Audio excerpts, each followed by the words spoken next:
একদিন কমার পরই আবারও বাড়তে শুরু করেছে স্বর্ণের দাম। মঙ্গলবার প্রায় 2% দরপতনের পর বুধবার আবারও বেড়েছে আন্তর্জাতিক বাজারে স্বর্ণের দাম। মার্কিন ডলারের দুর্বলতা ও বন্ডের মুনাফা কমে যাওয়াকেই এর অন্যতম কারণ হিসেবে দেখা হচ্ছে।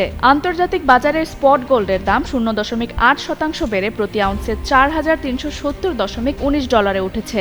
কুল অ্যান্টিপারস্পিরেন্ট ডিওডোরেন্ট স্টিক, যা আপনাকে দেবে 24 ঘন্টা পর্যন্ত ঘাম থেকে সুরক্ষা। একই সময়ে মার্কিন গোল্ড ফিউচারের দাম বেড়ে দাঁড়িয়েছে 4,425.40 ডলার। বিনিয়োগকারীদের নজর এখন মার্কিন কেন্দ্রীয় ব্যাংক ফেডারেল রিজার্ভের সুদের হারের সিদ্ধান্তে। সুদের হার অপরিবর্তিত থাকার সম্ভাবনা বাড়ায় সুদবিহীন সম্পদ স্বর্ণের প্রতি আগ্রহও বেড়েছে। এদিকে মধ্যপ্রাচ্যের হরমুজ প্রণালী ঘিরে উত্তেজনাও নতুন করে প্রভাব ফেলেছে বিশ্ববাজারে। এর জেরে তেলের দাম উঠেছে 3 সপ্তাহের সর্বোচ্চ পর্যায়ে। শুধু স্বর্ণ বা তেল নয়, রূপা, প্লাটিনাম ও প্যালাডিয়ামের দামও কিছুটা বেড়েছে। সব মিলিয়ে ডলারের দুর্বলতা, সুদের হার নিয়ে প্রত্যাশা আর মধ্যপ্রাচ্যের উত্তেজনা, এই তিনের প্রভাবে আবারও ঊর্ধ্বমুখী বিশ্ববাজারের স্বর্ণ।